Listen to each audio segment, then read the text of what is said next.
दोस्तों, जैसा कि आप सभी को पता है कि हरियाणा में चुनाव का माहौल सरगर्मियों पर छाया हुआ है। चुनाव का माहौल बना हुआ है और लोगों में चुनाव को लेकर के एक अजीब सा उत्साह बना हुआ है। दावेदार लोगों के पास जा रहे हैं और हम दावेदारों के पास जा रहे हैं कि आखिर आपका मुद्दा क्या है, किस मुद्दे को लेकर आप जनता के बीच जा रहे हो, जनता से आपसे क्या सवाल कर रही है, आपने जनता की क्या ऐसी परेशानी देखी कि आपको लगा कि फिर दोबारा से चुनाव में जाना चाहिए और चुनाव लड़ना चाहिए, जनता की आवाज़ उठानी चाहिए।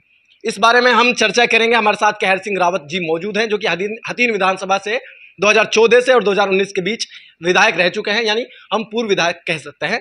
इनसे हम बातचीत करेंगे आखिर इन्होंने क्या परेशानी हल्का की देखी, क्या लोगों में ऐसा क्या उन्होंने उनकी परेशानी समझी कि भाई इन्हें लगा कि चुनाव लड़ना चाहिए। सर बहुत बहुत धन्यवाद। आप आज खास बातचीत करने के लिए मेरे आवास पे आए। बिल्कुल आपका बहुत बहुत धन्यवाद। आपके सभी श्रोता जो आपके चैनल से जुड़े हैं उन सभी का बहुत बहुत धन्यवाद। अच्छा, आपका जो है स्वभाव मुझे अच्छा लगा, क्योंकि मैं लेट हो गया था लेकिन फिर भी आपने मुझे वक्त दिया, ये इसलिए मैं धन्यवाद अदा करना चाहता हूँ। सर, सबसे पहले आप अपने इलाके के लोगों को स्वास्थ्य के बारे में बताओ कि आपका स्वास्थ्य स्वास्थ्य मेरा बिल्कुल ठीक है।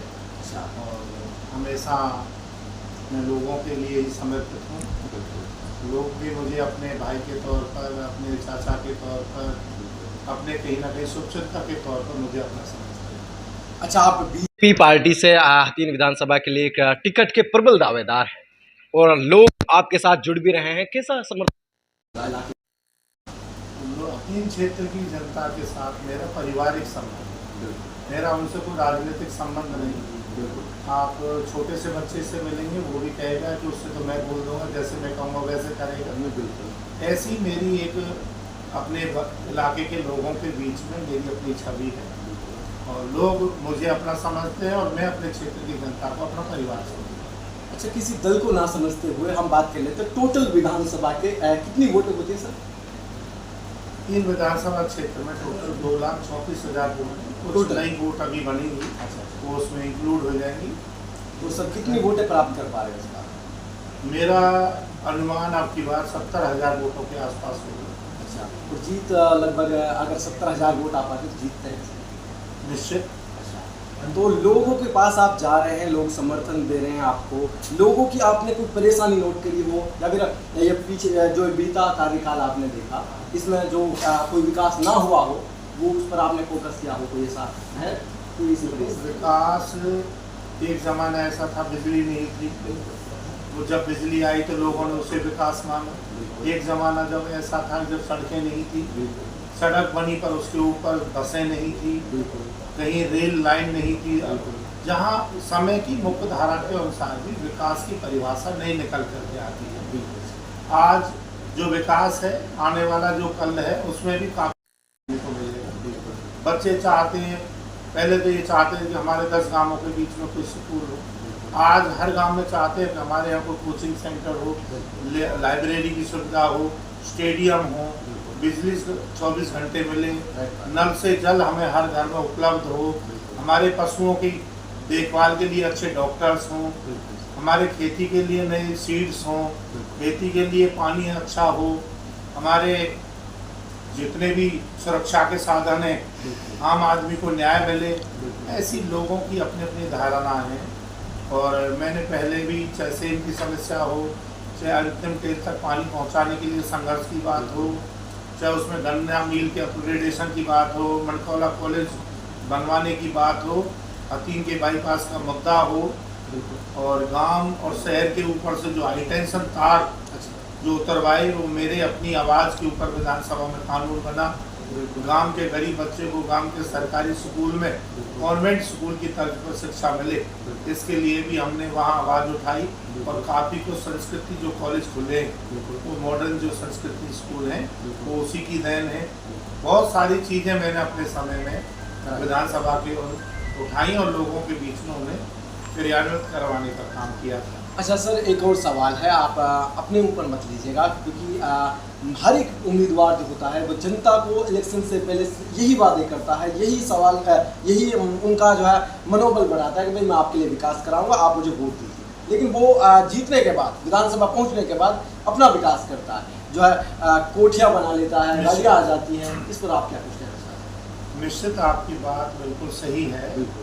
अगर जनता की सेवा की जाए तो उससे बड़ा कोई परोपकार नहीं है। अगर जनता को जो बेवकूफ़ बनाएगा, एक दिन जनता भी उसे बेवकूफ़ बना देती है। आज जनता सारी चीज़ को समझ सकती है कि कौन आदमी सबसे पहले हमारी भाषा को समझता है, कौन आदमी हमारे बीच में रह सकता है, किससे हम किस तरीक़ा से बात कर सकते हैं, कौन हमें जब हम जाएंगे हमें अवेलेबल मिलेगा, कौन समय पर, कौन हमारी बात को अधिकारियों तक पहुंचवाएगा, कौन ईमानदारी से काम करेगा। इन सारी बातों को जनता समझती है। वास्तव में आपने जो बात कही, हर आदमी अपनी प्रशंसा के पुल गाड़ता है, लेकिन प्रशंसा तो उसी की होगी ना जिसकी जनता प्रशंसा करेगी। जनता का विश्वास किसके ऊपर है? मैं तो जाति, धर्म और मजहब की सारी दीवारों से ऊपर उठ करके मैंने अपने अपील क्षेत्र में अपनी एक अलग पहचान बनाई है। जनता को मेरे पर विश्वास है, मुझे अपनी जनता पर विश्वास है। अच्छा, एक छोटा सा सवाल, और मैं ये शायद आखिरी सवाल होगा कि आप 14 से और 19 के बीच विधायक रहे।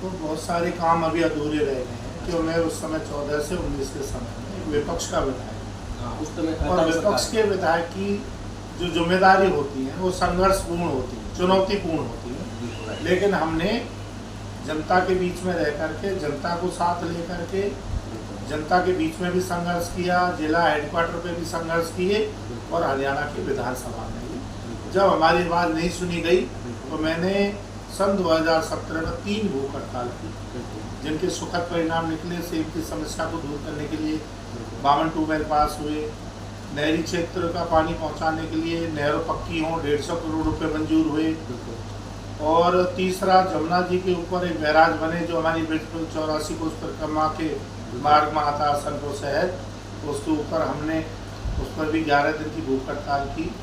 और अभी बहुत काम है, रोजगार के लिए हमारे यहाँ साधन उपलब्ध हों, छोटे छोटे लघु उद्योगों के माध्यम से जो युवा हमारे हैं पढ़े लिखे शिक्षित जुझारू और काम में बड़ी निष्ठा रखते हैं, ऐसे बच्चे हमारे लघु उद्योग लगाएं ताकि हमारे लोगों को कहीं नौकरी के लिए, आजीविका के लिए बाहर ना जाना पड़े।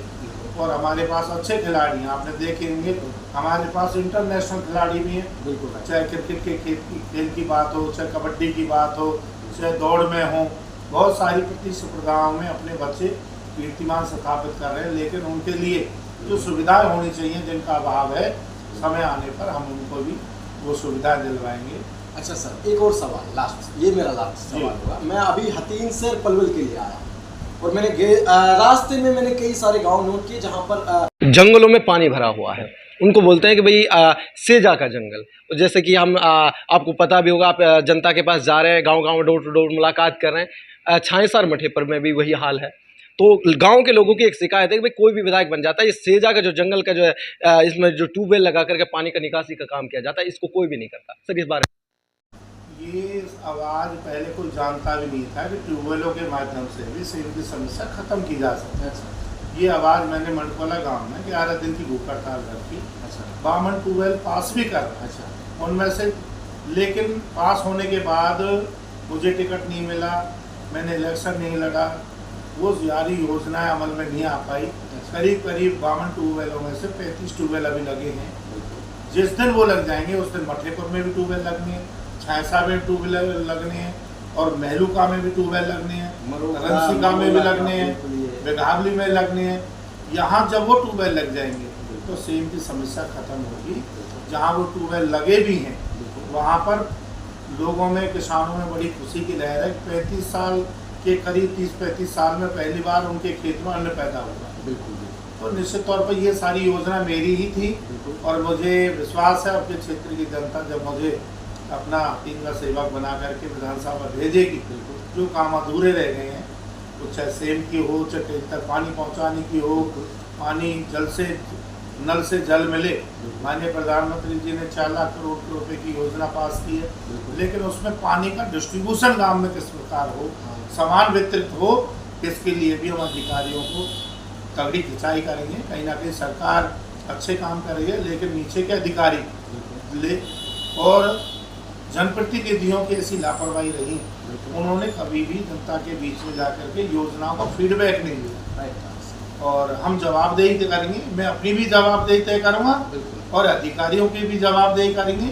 हमारा रत्तीन क्षेत्र बड़ा मजबूत रत्तीन क्षेत्र है, यहाँ ना किसी की बाहुबली चलती है, ना किसी की कोई दादागिरी चलती है, यहाँ पर भाईचारा चलता है। और सबसे बड़ा एक ही विकास है रत्तीन का कि हमारे हिंदू और मुसलमान का जो हमारा वर्षों से हमारा जो भाईचारा चल रहा है, मैं उसे और भी मजबूती प्रदान करूं।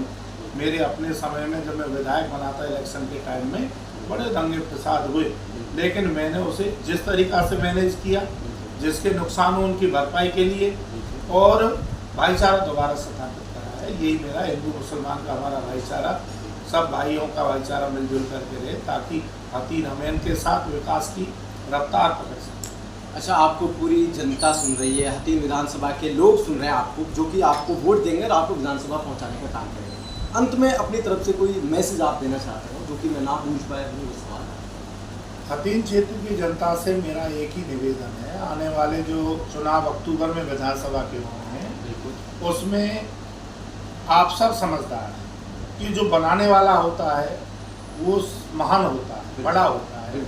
माँ बाप बच्चा पैदा करते हैं तो माँ बाप बड़े होते हैं, जो बनाने वाला वो बड़ा होता है। जनता जनार्दन अब की बार सरल, पढ़ा लिखा, जुझारू, ईमानदार और निर्भीक, जो अधिकारियों पर काम लेना जानता हो, अधिकारियों को सरल तरीक़ा से, अधिकारियों को जिस भाषा में भी काम ले जाए, जो अधिकारी जिस भाषा में समझे उस पर काम लेना जानता हो, ऐसे अब की बार नेता को चुनाव करेगी।